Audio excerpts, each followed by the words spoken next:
Hello students. बच्चों, last video में मैंने आपको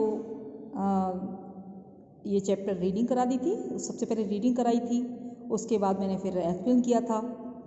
अब बच्चों जो आगे की रीडिंग रह गई है उस रीडिंग को करा देती हूँ। आफ्टर दैट आपको एक्सप्लेन करके और अच्छे से विस्तार से समझाऊंगी। तो पहले आप रीडिंग करेंगे, एक एक शब्द को ध्यान से देखेंगे और रीडिंग पर ध्यान देंगे। ओके, तो अब चलते हैं करण तत्पुरुष। जैसे मैंने बताया आपको कि तत्पुरुष समास में विभक्ति चिन्हों का प्रयोग किया जाता है। जब हम तत्पुरुष समास का पद विग्रह करते हैं तो वहाँ विभक्ति चिन्हों का प्रयोग किया जाता है, और पद बनाते हैं, समास पद बनाते हैं तो विभक्ति चिन्हों का लोप कर दिया जाता है। तो अब आता है, पहले था आपका कर्म तत्पुरुष जिसे मैं आपको रीड करा चुकी हूँ। अब चलते हैं करण तत्पुरुष। तो करण तत्पुरुष के अंतर्गत समस्त पद में करण कारक की विभक्ति से के द्वारा का लोप होता है एवं पूर्व पद का उत्तर पद से संबंध स्थापित किया जाता है। जैसे अब ये समस्त पद है और यहाँ है विग्रह। समस्त पद है गुणयुक्त और विग्रह गुणों से युक्त। जन्मांध, जन्म से अंधा। भूखमरा, भूख से मरा हुआ। देखिए इसमें सब में करण तत्पुरुष जो द्वितीय विभक्ति है उसके चिन्ह आ रहा है, उसका परसर्ग आ रहा है। जैसे मैंने आपको जब एक क्लास में आपको पढ़ा होगा कि जो कारक के चिन्ह होते हैं, विभक्तियों के जो चिन्ह होते हैं उनको परसर्ग कहते हैं। तो वही इसमें दिए गए हैं। भूखमरा, भूख से मरा। रोग पीड़ित, रोग से पीड़ित। रेखांकित, रेखा से अंकित। अकाल पीड़ित, अकाल से पीड़ित। तुलसीकृत, तुलसी द्वारा कृत, कृत मीन्स रचना करना। मनगणंत, मन से गढ़ा हुआ। बिहारी रचित, बिहारी द्वारा रचित। अब आता है संप्रदान तत्पुरुष, यानी कर्ता, कर्म, करण और संप्रदान, ये चतुर्थी विभक्ति है। सॉरी बच्चों, पहले मैं आपको वो थोड़ा सा कंफ्यूज हो गया था। कर्म तत्पुरुष सबसे पहले होता है कर्ता, फिर कर्म, फिर करण, फिर संप्रदान। अब संप्रदान है तो संप्रदान का चिन्ह क्या होता है? के लिए। संप्रदान तत्पुरुष के अंतर्गत समस्त पद में संप्रदान कारक की विभक्ति के लिए का लोप हो जाता है। यानी पद हम जब बनाते हैं, समास पद बनाते हैं तो जो के लिए होता है उसका लोप हो जाता है और पद विग्रह करने पर विभक्ति चिन्ह का प्रयोग किया जाता है। रसोई घर, रसोई के लिए घर। युद्ध क्षेत्र, युद्ध के लिए क्षेत्र। देव बलि, देव के लिए बलि। हथकड़ी, हाथ के लिए कड़ी। हवन सामग्री, हवन के लिए सामग्री। देशभक्ति, देश के लिए भक्ति। गुरु दक्षिणा, गुरु के लिए दक्षिणा। पुण्यदान, पुण्य के लिए दान। अब आती है पंचमी विभक्ति, आती है बच्चों अपादान तत्पुरुष। अपादान से पृथकता होता है, से अलग होने के अर्थ में होता है। तो इसे रीड करेंगे। अपादान तत्पुरुष के अंतर्गत समस्त पद में अपादान कारक की विभक्ति से का लोप हो जाता है। से मीन्स यहाँ पृथकता। से तृतीया में भी था, वो मदद के लिए था, उसके साथ के लिए, और यहाँ से पृथकता अलग के लिए है तो का लोप होता है एवं पूर्व पद का उत्तर पद से संबंध स्थापित नहीं किया जाता। अब जैसे समस्त पद है और उसके बाद विग्रह है। ऋण मुक्त, ऋण से मुक्त। धर्म भ्रष्ट, धर्म से भ्रष्ट। शक्तिहीन, शक्ति से हीन। शोक मुक्त, शोक से मुक्त। भयभीत, भय से भीत। कामचोर, काम से जी चुराने वाला। रोग मुक्त, रोग से मुक्त। शाप मुक्त, शाप से मुक्त। लक्ष्य भ्रष्ट, लक्ष्य से भ्रष्ट। धर्म विमुख, धर्म से विमुख। अब चलते हैं बच्चों, अगला आएगा अपादान के बाद आएगा संबंध। संबंध कौन सा होता है? छठा कारक होता है। और संबंध तत्पुरुष के जो उदाहरण हैं उन्हें आप देखेंगे। संबंध तत्पुरुष के अंतर्गत समस्त पद में संबंध कारक की विभक्ति का, की, के का लोप होता है। अब समस्त पद है और फिर उसका विग्रह है। तो समस्त पद है इसमें भारत रत्न, भारत का रत्न। अछूतोद्धार, अछूतों का उद्धार। गंगा तट, गंगा का तट। जलधारा, जल की धारा। लखपति, लाखों का पति। कला मर्मज्ञ, कला का मर्मज्ञ। प्रेम सागर, प्रेम का सागर। सेना नायक, सेना का नायक। विद्या भंडार, विद्या का भंडार। जीवन साथी, जीवन का साथी। देशोद्धार, देश का उद्धार। आज्ञानुसार, आज्ञा के अनुसार। घुड़दौड़, घोड़ों की दौड़। द्वीप समूह, द्वीपों का समूह। अब आता है बच्चों अधिकरण, सप्तमी विभक्ति है, अधिकरण का चिन्ह होता है में पे पर। तो अधिकरण तत्पुरुष के अंतर्गत समस्त पद में अधिकरण कारक की विभक्ति में में और पर का लोप होता है। जैसे समस्त पद है और फिर विग्रह है। समस्त पद में कला प्रवीण, कला में प्रवीण, गृह प्रवेश, ग्रह में प्रवेश, कुल श्रेष्ठ, कुल में श्रेष्ठ, आनंद मग्न, आनंद में मग्न, आप बीती, आप पर बीती, सिर दर्द, सिर में दर्द, व्यवहार कुशल, व्यवहार में कुशल, धर्मवीर, धर्म में वीर, डिब्बा बंद, डिब्बे में बंद, ध्यान मग्न, ध्यान में मग्न, लोकप्रिय, लोक में प्रिय। नज तत्पुरुष है यहाँ। अब ये भी तत्पुरुष का ही एक रूप है। इसमें अभावात्मक होता है। जिस समस्त पद में पहला पद अभावात्मक होता है, अभावात्मक यानी कोई भी उपसर्ग हो सकता है, उसे नज तत्पुरुष कहते हैं। अभावात्मक मीन्स पूरा शब्द नहीं होता, शब्दांश होता है, तो वहाँ नज तत्पुरुष होता है।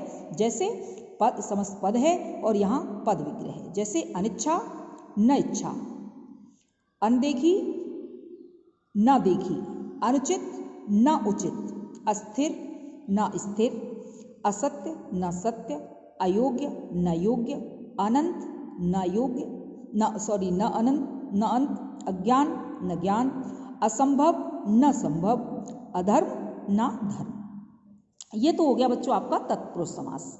अब इसके बाद आता है तत्पुरुष का ही उपभेद आता है कर्मधारय समास। को कर्मधारय समास की रीडिंग करेंगे। कर्मधारय समास में बच्चों, कर्मधारय समास में पहला पद विशेषण तथा दूसरा पद विशेष्य होता है।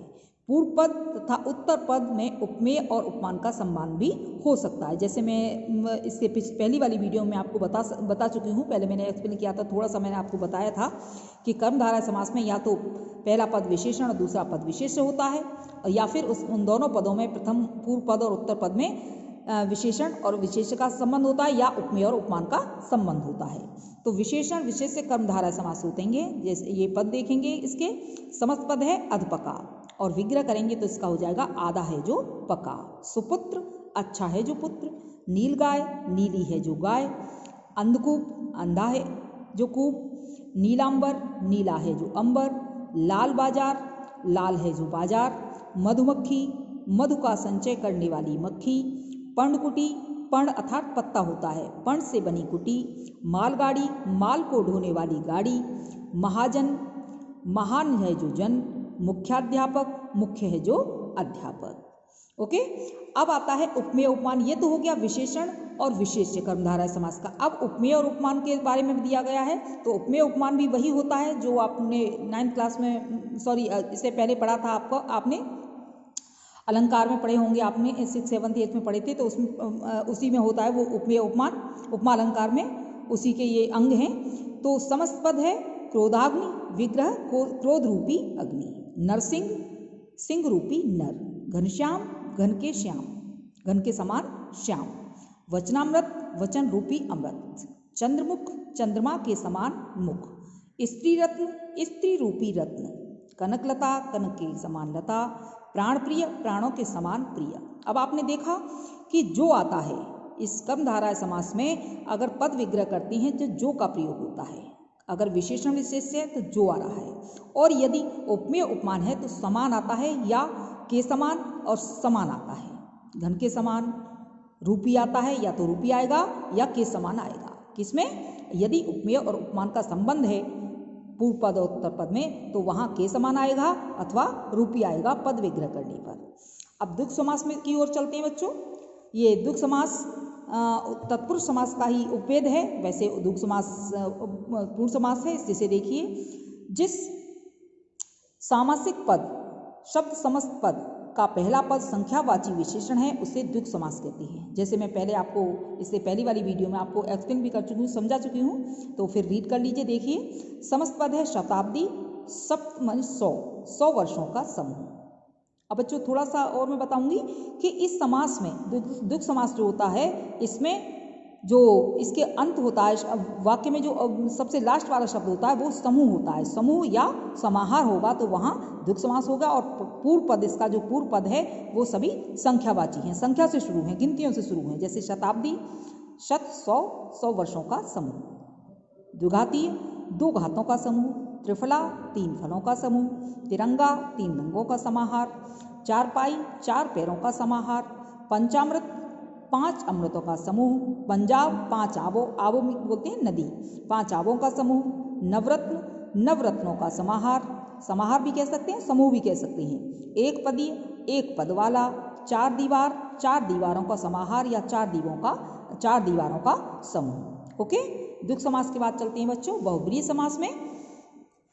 तो बहुब्रीहि समास की आप रीडिंग करेंगे, ध्यान देंगे इसे। बहुब्रीहि समास में क्या है, जिस समास में दोनों पद प्रधान न होकर कोई तीसरा पद प्रधान होता है वहां बहुब्रीहि समास होता है। यानी इस पद, प्रत्येक समास में 2 ही पद होते हैं और बहुब्रीहि समास में इन 2 पदों के अलावा 2 पद प्रधान नहीं होते, कोई तीसरा पद जो होता है वो प्रधान होता है, वहां बहुब्रीहि समास होता है। तो इसके उदाहरण देखिए, चतुर्मुख, 4 हैं मुख जिसके अर्थात ब्रह्मा। अब चतुर्मुख, 4 मुख हैं अर्थात जिसके ब्रह्मा, तो यहाँ नाम दिया गया तीसरा पद है, तीसरा पद ही यहाँ प्रधान है, इसलिए यहाँ कौन सा है, बहुब्रीहि समास है। चक्रधर, चक्र को धारण करने वाला कौन है, श्री विष्णु। कृष्ण भी लिख सकते हैं। मेघनाद, मेघ के समान नाद करने वाला जो, कौन, रावण का पुत्र मेघनाद। कुसुमायुध, कुसुम है आयुध जिसका, किसका है, कामदेव का। कुसुम मीन्स फूल ही जिसके आयुध हैं, जिसके शस्त्र हैं, वो है कामदेव। अल्प बुद्धि, अल्प है बुद्धि जिसकी, मूर्ख। घनश्याम, घन के समान श्याम है जो, श्री कृष्ण। परशुधर, परशु धारण करता है जो, कौन, परशुराम। चक्रपाणी, चक्र है पाणी हाथ, पाणी मीन्स हाथ, चक्र है पाणी हाथ में जिसके, अर्थात चक्र है जिसके हाथ में, श्री कृष्ण। चतुरानन, 4 आनन है जिसके, ब्रह्मा जी। निशाचर, निशा में विचरण करने वाला अर्थात राक्षस। लंबोदर, लंबा है उधर जिसका, अर्थात गणेश। वीणा पाणी, वीणा है पाणी जिसके, अर्थात सरस्वती। तो बहुब्रीहि समास समझ आ गया होगा आपके। इसमें दोनों पद प्रधान नहीं होते, कोई तीसरा पद प्रधान होता है, वो आपका बहुब्रीहि समास होता है। अब चलते हैं बच्चों द्वंद्व समास की ओर। तो ये जो द्वंद्व समास है, द्वंद्व समास में पूर्व पद और उत्तर पद दोनों पद ही प्रधान होते हैं, लेकिन दोनों पदों को जब पद विग्रह किया जाता है तो यहाँ समुच्चय बोधक जो अव्यय होते हैं उनका प्रयोग किया जाता है, और जब पद बनाते हैं, समस्त पद बनाते हैं, तो पदों का लोप हो जाता है। यानी जिस समास में दोनों पद प्रधान हों और जिसमें पदों को मिलाने वाले समुच्चय बोधक शब्द और, तथा, या, व, अथवा, एवं का लोप हो गया हो उसे द्वंद्व समास कहते हैं। और दोनों पद इसमें एक दूसरे के विलोम होते हैं, एक दूसरे के अपोजिट होते हैं दोनों पद। तो इसमें देखिए, गंगा यमुना, गंगा और यमुना। भूख प्यास, भूख और प्यास। हानि लाभ, हानि और लाभ। स्वर्ग नरक, स्वर्ग और नरक अथवा स्वर्ग या नरक। ऊंच नीच, ऊंच और नीच। अपना पराया, अपना और पराया। माँ बाप, माँ और बाप। रात दिन, रात और दिन। गुल्ली डंडा, गुल्ली और डंडा। हम तुम, हम और तुम। घर बाहर, घर और बाहर। आजकल, आज और कल। अब सबसे लास्ट आता है बच्चों अव्ययी भाव समास। अव्ययी भाव समास, जैसे हम पढ़ने से ही हमें पता लग रहा है कि अव्यय मीन्स अव्यय, जिसका पूर्व पद अव्यय होता है वो अव्ययी भाव समास। जिस समास में पूर्व पद प्रधान हो और वह अव्यय हो, यानी पूर्व पद अव्यय के साथ साथ वही पद प्रधान होता है और उसके योग से समस्त पद भी अव्यय बन जाए, उसे अव्ययी भाव समास कहते हैं। जैसे इसके उदाहरण देखिए, समस्त पद है यथाविधि और विग्रह होगा विधि के अनुसार। बेकाम, बिना काम की। यथासंभव, जितना संभव हो सके। दिनों दिन, दिन ही दिन में। यथोचित, जो उचित हो। कानो कान, कान ही कान में। प्रतिमास, हर मास।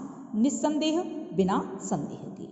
तो ये आपके पूरे समास हैं, वो मैंने रीडिंग करा दी। अब थोड़ा सा ये अंतर बताया गया है, इसे भी रीड करा देती हूँ। कर्मधारय और बहुब्रीहि समास में अंतर दिया गया है। तो कर्मधारय समास में दूसरा पद प्रधान अर्थात विशेष होता है तथा पहला पद विशेष्य के विशेषण का कार्य करता है। बहुब्रीहि समास में दोनों पद मिलकर किसी तीसरे पद की ओर संकेत करते हैं। ठीक है, कर्मधारय और बहुब्रीहि समास में क्या अंतर है? कर्मधारय समास में दूसरा पद यानी दूसरा पद जो होता है वो प्रधान होता है, वो विशेष अर्थात कोई संज्ञा या कोई संज्ञा होती है। दूसरा पद जो होता है विशेष होता है। विशेष कौन होता है? संज्ञा होता है। तथा पहला पद विशेष के विशेषण का कार्य करता है। बहुब्रीहि समास में दोनों पद मिलकर किसी तीसरे पद की रचना करते हैं, किसी तीसरे पद की ओर संकेत करते हैं। जैसे महात्मा, महान है जो आत्मा, ये कर्मधारय है, और महात्मा महान आत्मा है जिसकी तो यहाँ हो जाएगा बहुब्रीहि। महान आत्मा किसकी होती है? किसी सुर की, किसी देव की महान आत्मा होती है तो वह है बहुव्रीहि समास। पीतांबर, पीत है जो अंबर, अब जो आया है तो वहाँ कर्मधारय समास है, और पीत है अंबर जिसका अर्थात श्री कृष्ण तीसरा पद बनना है, इसलिए यहाँ बहुव्रीहि समास है। अब यहाँ दिया गया है द्विगु समास और बहुव्रीहि समास में अंतर। और द्विगु और बहुव्रीहि का समास में क्या अंतर होता है? द्विगु समास में पहला पद दूसरे पद या दूसरा पद जो विशेष होता है उसकी विशेषता संख्या में बताता है। द्विगु समास में जो पहला पद होता है वो दूसरे पद की संख्या बताता है, किंतु जहाँ संख्यावाची पहला पद और दूसरा पद मिलकर किसी तीसरे पद की ओर संकेत करते हैं वहाँ बहुव्रीहि समास होता है। जैसे अष्टाध्यायी 8 अध्यायों का समूह, ये यहाँ द्विगु समास है, और 8 अध्याय हैं जिसमें अर्थात एक ग्रंथ का नाम है वो बहुव्रीहि समास है। अब जैसे दशानन, तो 10 आनन का समूह, 10 मुखों का समूह, अब 10 मुखों का समूह है तो वहाँ द्विगु समास हो जाएगा। और अगर हमने लिख दिया 10 हैं आनंद जिसके, अर्थात दशानन रावण, तो वहाँ कौन सा समास हो जाएगा? बहुव्रीहि समास हो जाएगा। ओके स्टूडेंट, अब इस वीडियो में मैंने आपको रीडिंग करा दी। नेक्स्ट वीडियो में इसी जो रीडिंग कराई है इसी से रिलेटेड मैं आपको कुछ और अच्छी कुछ विस्तारित रूप से आपको एक्सप्लेन करूंगी, इसे समझाने का प्रयास करूंगी, तो आप उसे बेटा समझेंगे और समझने के बाद फिर उसके बाद मैं आपका एक्सरसाइज वर्क कराऊंगी, क्वेश्चन आंसर कराऊंगी। तब तक आप ये जो मैंने वीडियो भेज रही हूँ पूरी वीडियो आप अच्छे से समझें, रीड करें, जितना समझ सकते हैं उतना रीड करें। अगर बुक है आपके पास तो बुक से रीडिंग करिए, बुक नहीं है तो वीडियो देखिए, ध्यान से देखिए और समझने का प्रयास कीजिए। Okay, thank you.